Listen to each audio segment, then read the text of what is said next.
Les invito, hermanos, ahora sin más preámbulos, bueno, traigo los saludos de los hermanos en Fuerteventura. Dice, dale los saludos a los hermanos herejes en Madrid. A los hermanos en Madrid.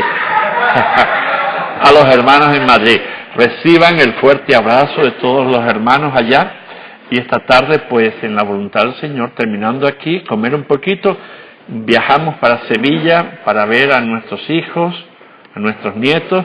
Y yo creo que ya en la semana que viene nos pilla aquí en la península, nace otra nieta nuestra, la sexta. 6 nietos ya, así que vaya bendición, por eso entiendo lo que ella está pasando, los nietos. Y cuando te dicen, abuela, abuela, te babea, cuando te echan una sonrisa, qué bien. Les invito a abrir el Evangelio según San Lucas, capítulo 18, versos, solo tengo un versículo para hablar, pero es bueno coger todo el contexto para ubicarnos bien en lo que quiero decirles. Lucas 18, vamos a leer desde el 1 hasta el 8.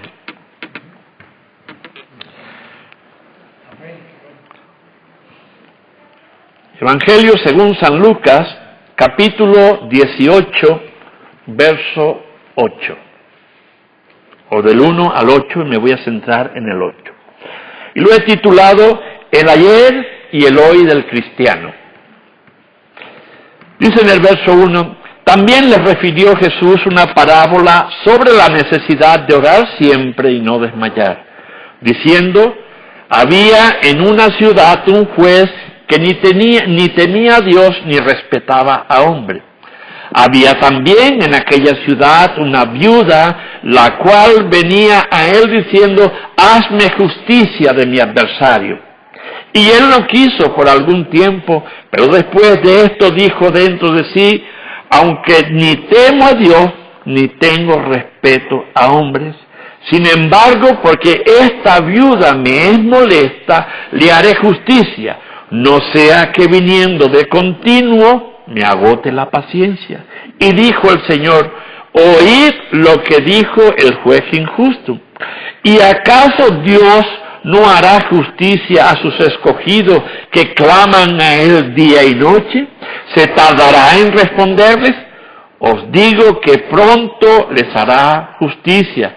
Pero cuando venga el Hijo del Hombre, y aquí es donde yo quiero que ustedes se centren, ¿hallará fe en la tierra?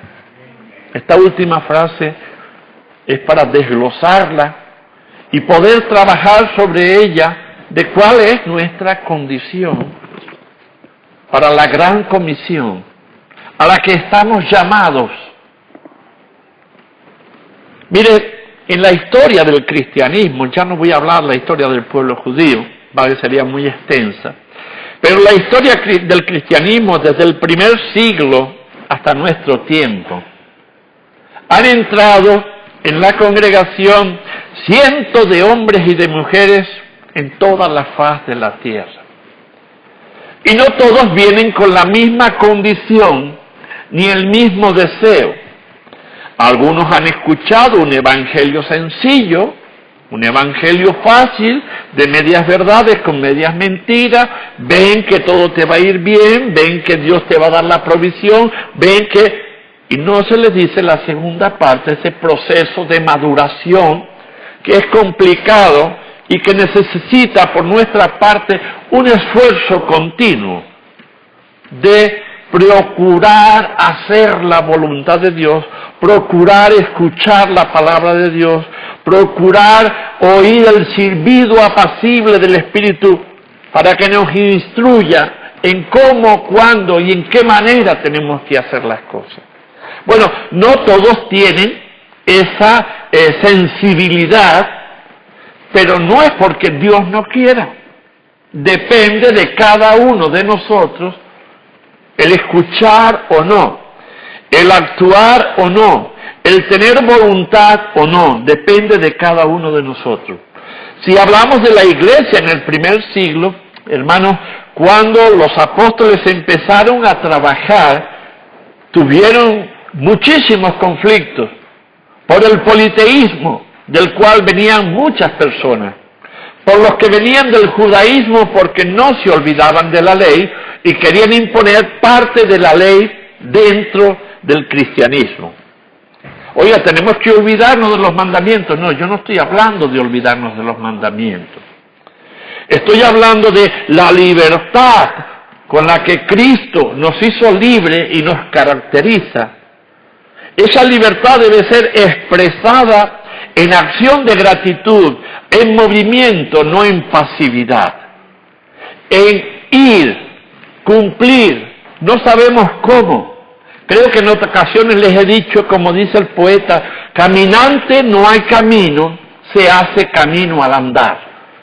¿Vale? Solo me quedo con esa frase del poema, porque es la que me interesa para la mañana de hoy. Oiga, el Evangelio no es fácil de llevar, pero la Biblia dice que tampoco imposible. Hubieron hombres en el primer siglo que se opusieron, dentro de la iglesia se opusieron al apóstol Pablo, a Pedro, a Juan y a todos los que pretendían servir y servir al 100% con su vida. Se opusieron a ello. Y eso creaba un conflicto dentro de la congregación que podía alejarlos de la comunión con Dios, del gozo de la salvación. Entonces los apóstoles batallaban, enseñaban, y no solo ellos, sino luego los padres apostólicos, aquellos los cuales le sucedieron en el tiempo. Y hasta nuestro tiempo han habido hombres serios, como le dijo Pablo a Timoteo, escoge a hombres serios, para que prediquen, enseñen en tiempo y fuera de tiempo la sana doctrina. Explícales bien que el andar cristiano es un esfuerzo. Una parte nos corresponde a nosotros, muy pequeña, y la parte mayor le corresponde a Dios. De ahí que Dios nos ha hecho templos del Espíritu Santo para poder conocer, comprender, entender el propósito de Dios para la raza humana. Una vez que nosotros entendemos el propósito de Dios, ahora tenemos que entender cómo poner en marcha ese plan que Dios tiene para que la raza humana, el ser humano, en cualquier lugar del mundo, pueda ser alcanzado por la gracia de Dios. El libro de Proverbios dice: el perezoso desea y nunca alcanza. Aquel que no se esfuerza, sino que es iluso, empieza a pensar y sueña muchísimo.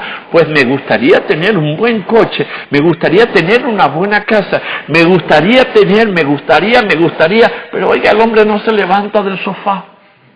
El hombre se queda cómodo allí y en ese me gustaría se le van pasando los años. Y hace lo que se llama el efecto mecedora. Ustedes ya saben cuál es el efecto de la mecedora, ¿verdad? La mecedora te siente para adelante, para atrás, para adelante, para atrás. Te mece, te embobece, pero no te lleva a ningún sitio. ¿Cierto?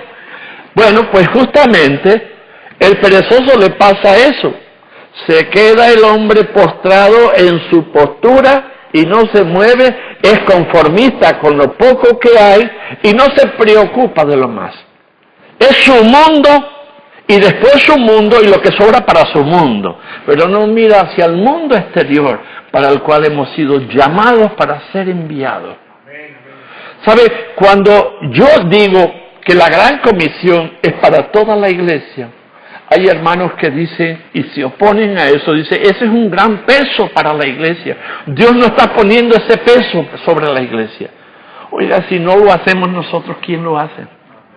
Si nosotros callamos, dice el Cristo, las piedras hablarían.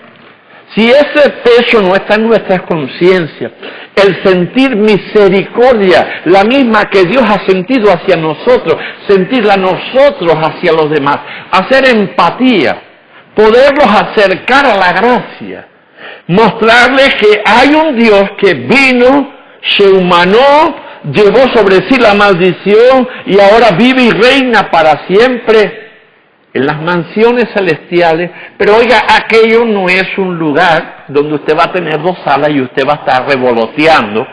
Está hablando de cielo nuevo, tierra nueva, un lugar donde vamos a tener actividad. Pero nosotros como creyentes debemos empezar la actividad aquí abajo en la tierra para proseguirla luego en el cielo. Oiga, no tiene sentido que fuese un lugar paradisíaco donde solo va el alma. Cristo, cuando habla de recuperar el ser completo, cuerpo, alma y espíritu. El cuerpo va a tardar un tiempito más hasta que Él venga a llevarse a su iglesia, ¿vale? Como dice en la Biblia, al son de trompeta y voz de arcángel Jesús bajará. Primeramente levantarán a los que durmieron y luego a los que estén vivos serán llevados. ¿Vale? Ese es el proceso de la iglesia, vamos a estar allí. Después los acontecimientos que pasen en la tierra ya están escritos allí en el libro de Apocalipsis y se irá desarrollando pasito a pasito. Ahora lo que nos va a interesar a nosotros es la actividad. Lo que yo no comienzo en ese proceso de santificación, de compromiso, aquí abajo en la tierra, ¿ustedes creen que yo puedo proseguirlo en el cielo? Porque en el cielo vamos a tener actividad. Usted no se crea que va a tener una hamaca y un cocotero allí y va a estar chupando agüita de coco y comiendo allí tirado a la bartola. Tendremos alguna actividad. No tiene sentido la resurrección de un cuerpo glorificado para estar luego allí como perdidos en un paraíso. No, Cristo resucitó con un cuerpo glorificado y vive con un cuerpo glorificado en el cielo. Pues imagínense, igualito que ese Cristo que resucitó, usted y yo vamos a resucitar y vamos a tener una actividad. Pero Dios nos da un proceso de comienzo aquí abajo en la tierra, de alabanza, de adoración, de servicio. Y sigo pensando, hasta que alguien me dé la vuelta en el asunto y me aclare más, sigo pensando que no todos vamos a recibir las mismas coronas. Si yo tengo pereza, si no trabajo, si no me esfuerzo, por supuesto, no voy a recibir las mismas coronas, ni los mismos halagos, ni los mismos abrazos que pueda recibir de aquel que se esfuerza y se deja la piel en el camino para que el nombre de Dios sea conocido. Pero ese problema no es nuevo, ¿vale? Ese problema es tan viejo como el mismo hombre. Pero estoy hablando ahora de la época del cristianismo, y es la que nos debemos centrar. Aunque la Biblia nos enseña que ya desde la caída del Edén, donde Adán y Eva se rebelaron contra Dios y de ahí montaron ellos una frutería y hasta aquí nosotros estamos viviendo ese limón amargo, desde ese tiempo hasta nuestro tiempo está esa rebeldía en el corazón del hombre, esa ingratitud, y en nosotros en concreto, con qué facilidad nos olvidamos de cuánto costó nuestra salvación, con cuánta facilidad nos acomodamos y no damos palo al agua, como se dice en mi tierra. El perezoso desea y nunca alcanza. Y hay otro texto en Proverbios 12:27 que nos dice, el perezoso no atrapa presa. ¿Vale? El perezoso se puede morir de hambre acostado, porque la comida no le va a venir. Y ¿saben? El perezoso lo que hace, se queja, se lamenta y todo lo quiere hecho. Y cuando no se le da, llora, patalea, monta un pollo, afecta a todo el mundo y nos roba el gozo, nos roba la comunión. Oigan, yo honestamente les voy a decir, yo no pierdo el tiempo con quien no quiere. Yo no estoy llamado a perder el tiempo para mimar o malcriar a aquellos que ya han conocido de la gracia de Dios. Allá él con su conciencia. Yo lo que le suelo decir, y además se lo he dicho a más de uno, ya tú conoces el plan de salvación de Dios. Le has dicho que sí al Señor. Ahora no esperes que yo te esté dando pataditas continuamente para que te muevas. Yo te estimulo. 1, 2, 3, 5. Pero amigo, cuando llega la sexta, si veo que no te mueves, te dejo en las manos del Señor. El Señor trate contigo. Aquí no hay más pan que cortar. Siga, porque si no lo va a entretener, le va a robar las fuerzas y le va a robar el gozo. Y al final se queda usted estancado en una congregación donde ni siente ni padece, donde no siente el Espíritu, donde no hay un crecimiento, donde no hay una preocupación real. Bueno, ese tiempo, ese manto negro que cubre nuestra España, y de eso me estaba preguntando Peter las semanas pasadas. Carmelo, ¿qué crees tú que está pasando en la España nuestra? Porque el Evangelio no avanza. Yo le di varias respuestas. Peter fue listo. Me preguntó por una cosa pequeña, pero que tenía mucha profundidad. Yo le digo, mira, España tiene una maldición sobre ella. Por cuanto, primeramente, desecharon al pueblo judío en el periodo de los reyes católicos. Y Dios le había dicho a Abraham, quien te bendijere, te bendeciré. Y a quien te maldijere, le maldeciré. Eso es una realidad. Bueno, tenemos ese manto. El segundo manto que ha cubierto nuestra España, y es un velo oscuro, bien opaco, que a Dios gracias ya se rasgó por un sitio y ya está empezando a entrar la luz, es las enseñanzas del catolicismo romano que hemos recibido. Han ofuscado, han vetado nuestra visión. Oiga, y es muy triste que España sea el 5º país del mundo en ateísmo. De una religiosidad oficial a un ateísmo extremo. Es muy difícil llegar. Ahora, ¿en qué manera podemos llegar al pueblo? Independientemente de conocer la cultura, que es importante. Si no conocemos la cultura, no vamos a poder llegar al corazón de la gente. Es viviendo adecuadamente, íntegramente, compartiendo lo que Dios ha hecho en nuestra vida. No solo de palabras, de boquillas, no. Que nuestros hechos reflejen lo que Dios ha hecho en nuestro interior. ¿Vale? El Espíritu Santo va ganando expansión en nosotros en la medida en que le dejamos. Se va abriendo como un abanico y quizás no llegue a abrirse en la totalidad hasta que estemos ya en la perfección de Dios. Pero cuanto mayor es el abanico que el Espíritu Santo va tomando de nuestro ser, mayor será la expresión que podemos manifestar hacia el exterior. Pero si nos mantenemos perezosos, tenemos al Espíritu Santo y a nuestro espíritu allí oprimido, en un rinconcito, y el resto es nuestro. Soy lo que soy, y es lo que enseño y lo que muestro. Por eso la gente no viene a Cristo. La gente está cansada de palabrerío. La gente quiere ver hechos. ¿Qué es lo que convencía en el periodo del Señor Jesús y en el periodo apostólico? ¿Qué es lo que convencían? Los hechos que ellos hacían. Cristo cuando se movía y vio un paralítico lo levantó. Cuando vio a un ciego lo restauró. Porque para impactar en la sociedad. Ahora, ¿cómo impactamos nosotros en la sociedad? ¿Echando demonios y diciéndoles es sano en el nombre del Señor? No, la vida cristiana es mucho más que eso. La vida cristiana es vivir en armonía con Dios y vivir en armonía en la sociedad, enseñando la palabra de Dios clara, concisa, llevando un mensaje sencillo, no medias verdades con medias mentiras, sino diciéndole a Él, el nacer de nuevo implica a renunciar, dejar atrás lo que tú fuiste para ser alguien nuevo. Es un sacrificio extenso, pero que hay que hacerlo. Oiga, nuestra vida es efímera, es como el humo, se nos va enseguida. Hoy estás y mañana no. Y como tal debes aprovechar, redimir el tiempo.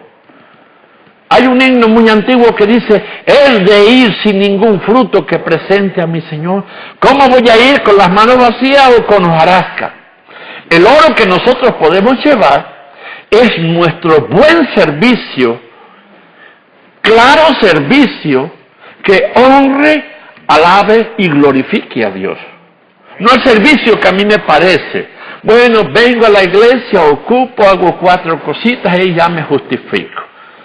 ¿Recuerdan lo que decía el poeta sobre la conciencia? Conciencia, nunca dormida. La ley calla y el mundo olvida. Mas ¿quién sacude tu yugo? Al sumo hacedor le plugo, que a solas con el pecado, fuera yo para él juzgado, delator, juez y verdugo. Nuestra conciencia tiene que estar muy afinada, muy a la par con Dios. Y eso solo se consigue, hermano, estudiando, escudriñando la palabra y haciendo callos en las rodillas. Cuando uno busca el hacer la voluntad de Dios, se acaba la pereza. Pero fíjense que le he leído solo la primera parte del versículo de Proverbios. La segunda parte dice, pero el diligente ya posee, tiene una gran riqueza. Aquel que se esfuerza, aquel que batalla, aquel que se preocupa, aquel que gime por las almas, aquel que siente pasión, aquel que busca el mundo como parroquia, ese tiene una riqueza que no es comparable con los tesoros de este mundo. Y es lo que nosotros debemos fraguar en nosotros, esa riqueza celestial. Aprender a entrar en la fragancia de Dios y no querer salir de ella. Cuanto más te acercas al santuario de Dios, mayor es tu deseo. Es decir, vas viendo tu pobreza, la grandeza y riqueza de Él, y en esa medida vas desbordando todo lo que tú eres, pecado, maldad, malos pensamientos, y la palabra de Dios va copando, y llegas a decir, como decía el salmista David, mi copa está rebosando. Cuando usted rebosa de la santidad de Dios, el que está afuera, que anda en oscuridad, dice, yo quiero eso. Yo quiero eso. Así que vivimos en un mundo atormentado, un mundo de una tiniebla impresionante, un mundo que ha entrado en un estado de declinación hacia la maldad, de inclinación hacia el desasosiego sexual y en un montón de campos que está perdido. Ahora mismo estos días el colectivo Ley Lesbiana, de gays y lesbianas, acaba de denunciar al obispo o a un cardenal de aquí de España, porque habló acerca del problema del matrimonio, acerca de cómo el matrimonio se está desestructurando, de cómo ya el hombre con el hombre es bueno y la mujer con la mujer es bueno. No, Dios creó a Ramón y a Ramona, no Ramón con Ramón. Vale, pues solo por decir eso, ya lo metieron en el juzgado. Bueno, fíjense lo que nos va a venir a nosotros. Oigan, palitos, pero hay que afrontarlo. Yo les puedo hablar de los padres apostólicos, lo que pasaron. Por ejemplo, Policarpo, el más viejito, que le costaba mantenerse ya el hombre en pie, muy anciano, era pastor de una congregación, y el emperador le dijo, ¿por qué a ti te obedecen? Y a mí no, porque yo tengo que imponer la fuerza, y solo tú con el hablar y el estar te obedecen. ¿Por qué no te vienes aquí al lado mío y me ayudas a gobernarlo? Renuncia a tu Dios y ven conmigo, adórame a mí. Y él dice, si en tantos años que llevo sirviéndole, Él no me ha negado ni una sola vez, yo ahora, en mi vejez, menos lo voy a negar. ¿Y saben qué hicieron? Lo empalaron, lo untaron de brea o de piche, como se dice en mi tierra, le pegaron fuego y allí lo pusieron en el camino con todos los ajusticiados para iluminar el camino a los romanos. pagó un precio muy alto y muy caro. ¿Estamos nosotros dispuestos a pagar el precio? ¿A que la sociedad nos margine? ¿A que la sociedad no nos acepte? ¿A que nos puedan multar? ¿A que nos retiren los permisos? ¿Estamos dispuestos a eso? Acaban de negarle aquí en Madrid, la Comunidad de Madrid acaba de negar el permiso para la reunión anual que se hace de España, Obra por España. Y sin embargo, para otros colectivos tienen permisos y se les permiten poner y ondear banderas de vergüenza. Sin embargo, para el colectivo evangélico que está orando por la paz de España, que está orando por los que presiden políticamente nuestro país, se le denegó el permiso. Estamos entrando, hermanos, en una inclinación bastante dura y créanme que no va a ser fácil andar. Y ahí es donde va a ser probada la calidad.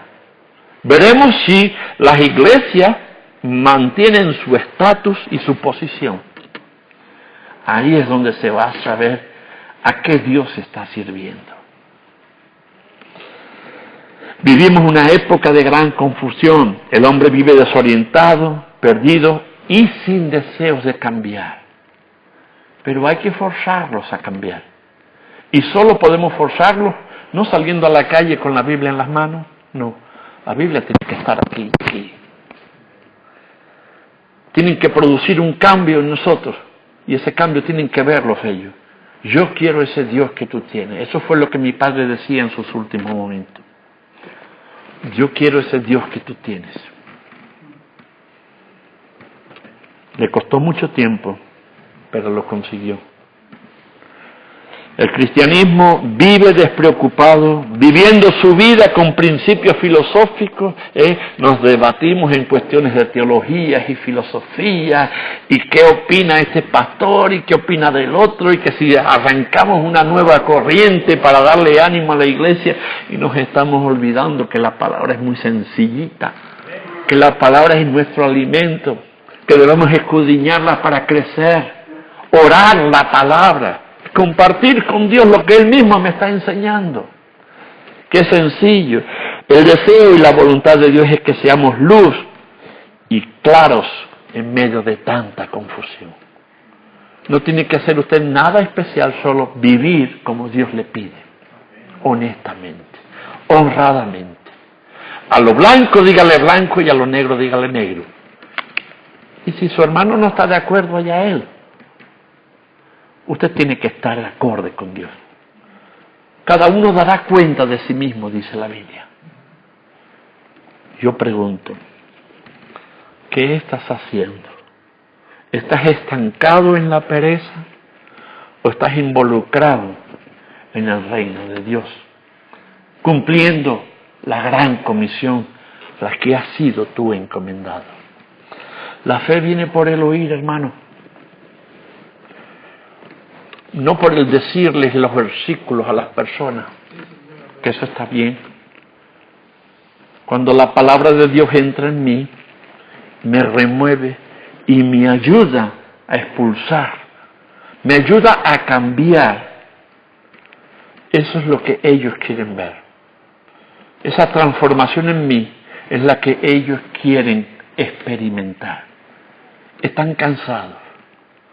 Los hombres más ricos de la historia han dado testimonios, algunos de ellos, antes de partir.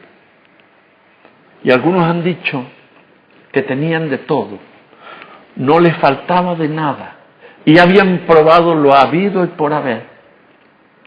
Pero a pesar de todo estaban vacíos como una maraca, sin sentidos. Había un predicador hace muchos años, él está con el Señor hace años, y él sintió de parte del Señor, a su esposa le decía cada domingo: pastor, por favor, ore por mi esposo. Era una señora de posición social muy alta, no digo alta, muy alta. Su esposo igual. Vivían en un caserón, hermano, que allí cabían 15 familias.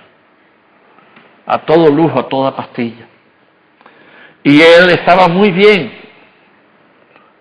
No le faltaba nada de nada. Y la esposa le decía, por favor, pastor, ore por mi esposo.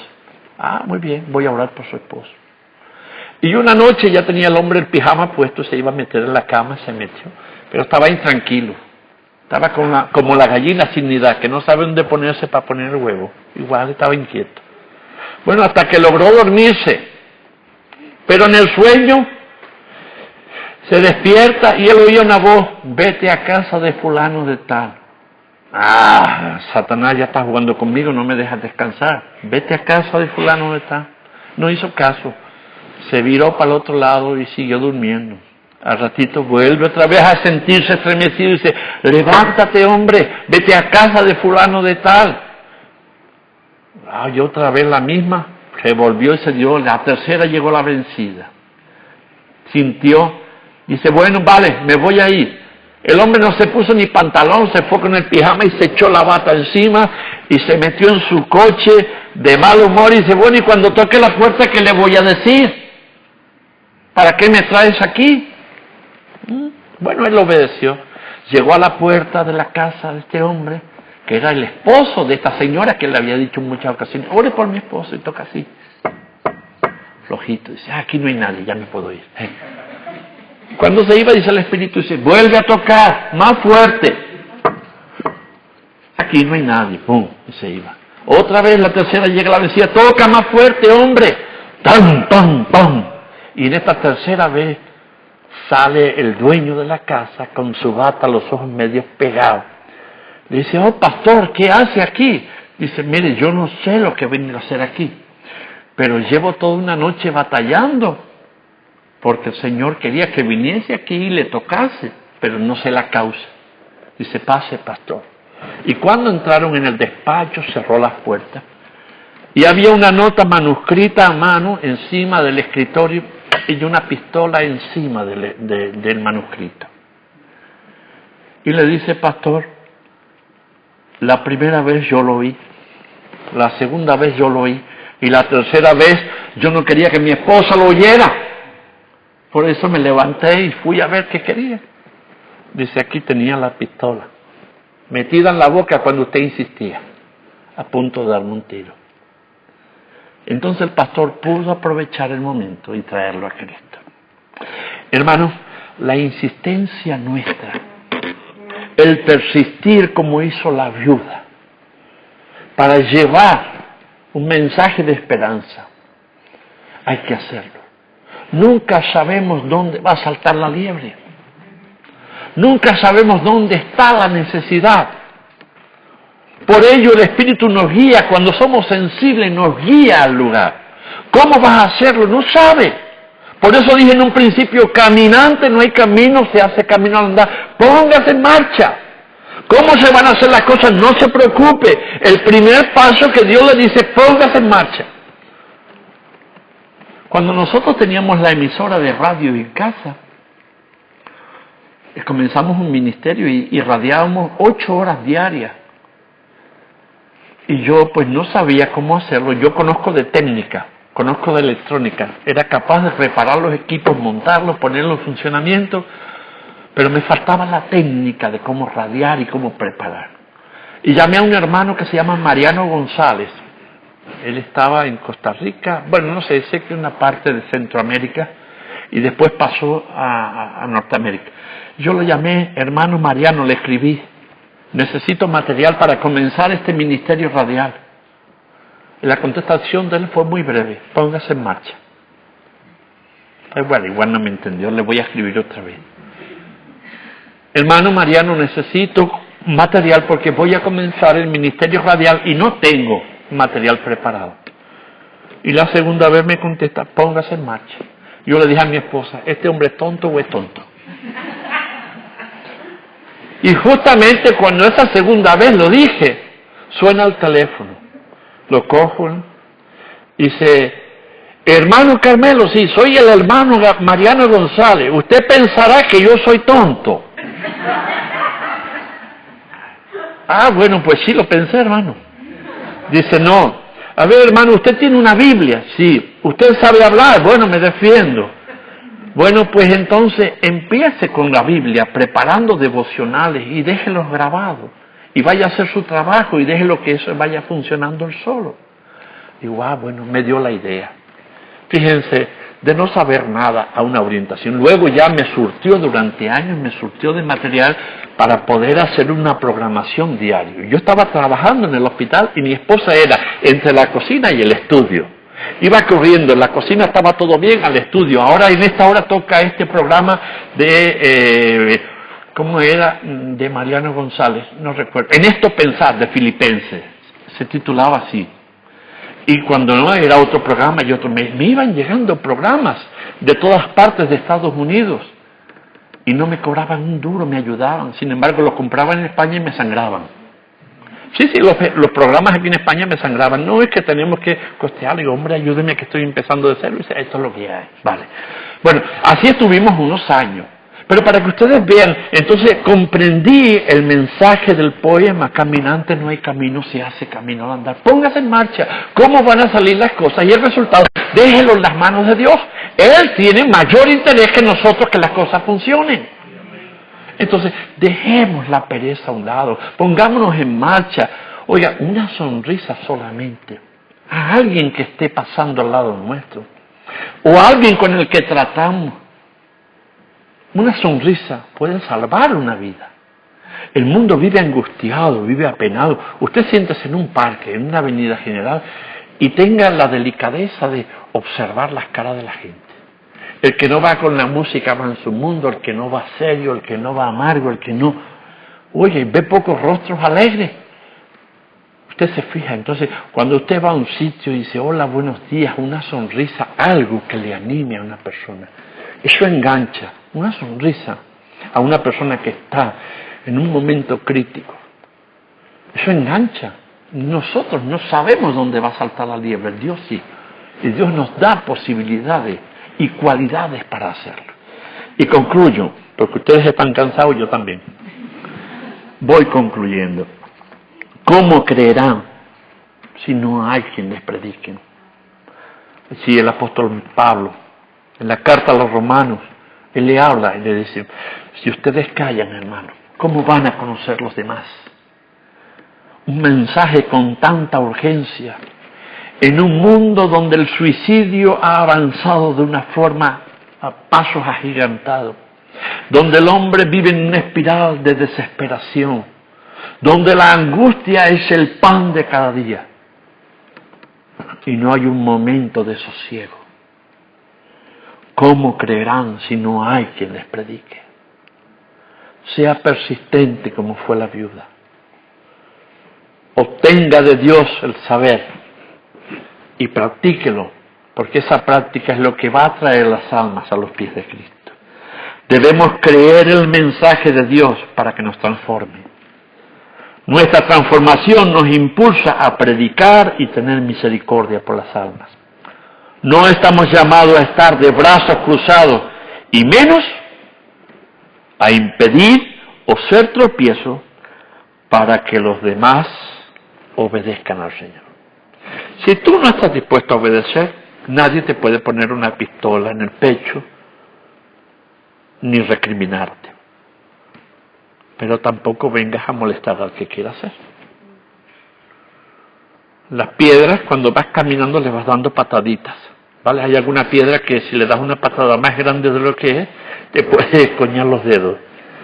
¿Vale? Es una piedra que pesa más que las otras. Pero el camino se hace pisoteando, apartando. No tenga miedo de poner a un lado a quien no quiera.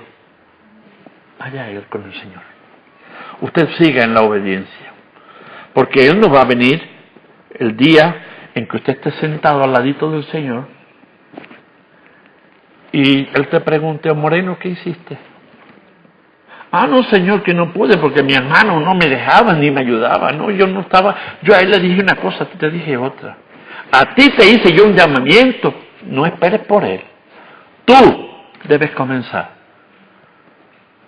A él le voy a hacer otro. Y si no comienza, déjame que yo me encargo de él.